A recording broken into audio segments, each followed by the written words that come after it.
Well, y'all, it turns out I found a nice little nugget of information that for some reason no one told you. Did you guys know that amongst all the end of the Trump administration, the end of the Republicans, they will never see power again? Conservatives are out the door. They are a thought of a bygone era. Did you know that at the exact same time, the DNC just took out a loan for $15 million to float their overhead because they have no money? That's so weird. No one told you guys about that. Don't worry. We're going to hit it right now, and we're also going to elaborate with some more things later on tonight in the 9 p.m. Eastern Time live stream. But as we get in here, guys, make sure you follow me on X at Braden LOA. I'm not going to bury the lead. Like I said, we have got this and so many more things tonight for the 9 p.m. Eastern live stream. It is a very important live stream, and make sure you're there, okay? Now, let's get into the point here, as this is kind of like the appetizer, to prime the pump, if you will. This is coming from Politico. Now, again, I do find it very odd, very strange indeed, my fellow patriots, that this would not be more of a conversation point of curiosity. Because this is extremely unusual. In fact, even Politico is reporting it as such. Watch this. Cash-strapped DNC takes on $15 million in loans. Well, you take on loans when you don't have money. A major political committee taking out this large of a loan so far removed from a major election is unusual. You know, I wonder what could be the cause of that. I mean, I do know the cause of that, and I'm going to show you in the next two tabs. But again, guys, I want to walk through this a little bit and show you what they're not telling you. Because this is part of that whole experience of diving into everything, not just the hot button topics, but looking at what's going on underneath the hood. Because this right here is indicative of a problem, and I'm going to walk you through it right now. The Democrat National Committee took out $15 million in loans in October, according to a new filing with the FEC submitted on Thursday. Remember, that was about 3 days ago. You guys remember hearing anything about this? Because all I heard in this same time frame was Republicans are never having power again. Everyone hates Republicans. They're the worst thing ever. The polling is abysmal. Independents hate them. Trump is dead. Trump is gone. The administration's a lame duck. All these things. But it's weird because I didn't hear anything about $15 million being floated so the Democrat can actually, or DNC can actually pay their bills. That's so strange. Because I thought they were like obviously winning. Do you pick up the sarcasm? Yeah, that's why we do what we do on this channel. Please join us. All right. The National Party Committee framed the line of credit as an early investment to boosting candidates in New Jersey and Virginia earlier this month and help build up state parties ahead of next year's midterms. But the need for a loan still puts the DNC in sharp contrast with its GOP counterpart, the RNC, which was sitting at $86 million at the end of September. So you're sitting on a war chest of $86 million on Team Red, or Team Republican, whichever you want to do, and Team Blue's having to take out loans to the tune of $15 million to float their elections and their overhead? Watch. I'm going to keep on showing you. Again, amazing how no one says this. We can't win elections or fight back against Trump if the DNC downsizes operations like it often does after a presidential cycle, Martin said in his statement. This is Ken Martin, the head of the DNC. I made a bet that investing early would build power, rack up wins, and rally supporters back to the table, and that bet is paying off. Hold the phone. Wait a minute. Are you telling me and suggesting to me that the wins that came in New Jersey and Virginia were buttressed by the mainline DNC to the tune of $15 million because they wanted to artificially inflate those races in order to win those races? And they burned through all of their capital, so they had to bring in $15 million in debt? Well, that's a little bit different than this big mandate against Trump, isn't it? Almost like they're paying for perception and they're paying to build in investments in these areas to win in blue states. Y'all, none of this is unrelated. It's all related. I got even more for you. I'm going to show you the cause of the issues too. The loans were first reported by the New York Times, and the DNC also spent $16.9 million in October. The most it has spent in any single month this year. Driving that total was election-related spending. The National Party spent over $6 million in New Jersey and Virginia to boost Democratic gubernatorial candidates, along with hundreds of thousands of dollars in Pennsylvania. So, like I just told you, the New Jersey and Virginia races and localized state-level races, they put in $6 million and they paid $16.9 million in October, which exhausted all their cash reserves, and now they have to take loans to even stay afloat because they, quote, didn't downsize. Who's in trouble?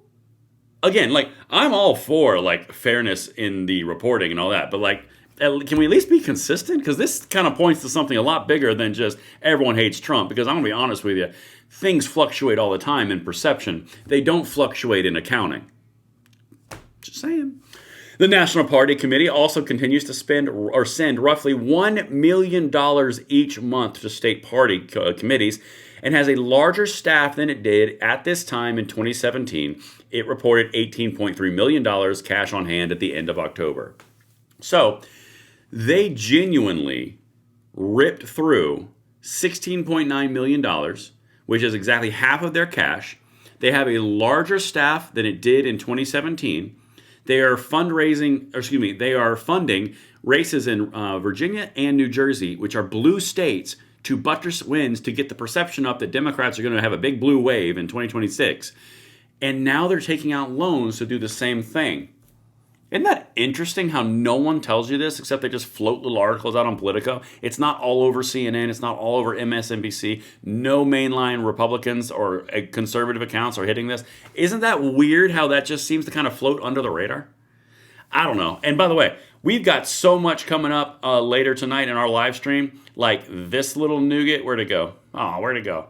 Barack Obama encouraging everybody on the Democrat side to, yeah, times suck, buckle up.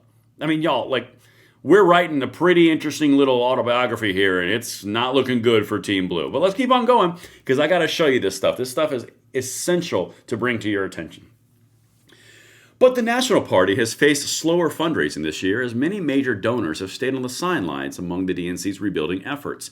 The party's fundraising numbers have improved slightly in recent months, and it raised 7.5 million in October, not far off from the same month in 2021, which is the same time that the shutdown was going on. So the shutdown was going on. They were using it to fundraise. They were spending the money they were fundraising in New Jersey and Virginia to get wins in blue states. And then we're supposed to say how amazing and incredible and policy-wise they are. But they're really just funding the entire thing with money and then taking loans to make up the money they spent. Guys, this is not exactly ideal. I wonder where it came from. Now's the fun little payoff. Again, even more tonight in the 9 p.m. Eastern Time live stream. The party's committee's cash totals were also hit earlier in the year as it paid off $18 million in lingering expenses from Kamala Harris's 2024 campaign. What an amazing segue. Look at this. How Kamala Harris burned through $1.5 billion in 15 weeks. Yeah? How about another one? Here's Axios. Millions in Harris campaign expenses still weigh on the DNC. That was from August 25th of 2025. That was several months ago. So they're still paying off all of Kamala's credit cards. They're paying off all the existing debts of that campaign. They are putting out money because fundraising is almost non-existent, and they're having to take loans to support their entire operation because they did not downsize. So they increase expenses, they've cut their funding and revenue, and now they're taking out loans to fill in all of the gaps. Y'all, that is not the party that is healthy. That is a party that is anemic. That is a problem. I mean, I'm not exactly giving them advice. I'm kind of here for it. But like legitimately, that is a hell of a problem. All right, let's keep on going. As I mentioned, Democrats are still paying for Kamala Harris's credit cards. You know that. The DNC has paid more than $15 million towards Harris's expenses in 2025. The continued payments and lackluster fundraising left the DNC with $65 million less cash on hand than the RNC at the end of July. So the RNC has an advantage of $65 million or $80 million to a loan amount of $15 million. Y'all, this is really not good, and no one's talking about it.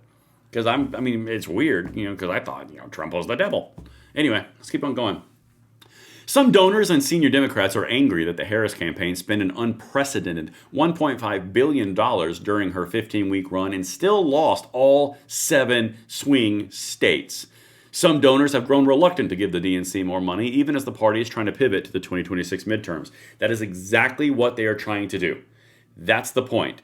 And of course, the DNC declined to comment. I wouldn't comment either. I'd exercise the declination of a comment because, holy God, you have increased your expenses. You are taking on more debt to cover those expenses, and your revenue generation is way down. You tell me who's going to absolutely blow out the 2026 midterms, because that's all they seem to be talking about, because they want more money. This entire thing is a PR push to get the pocketbooks open for their DNC campaign coffers. I'm telling you, that's what's happening. And do not miss the live stream tonight, where I tie all of this even further. I'll see you on the next one.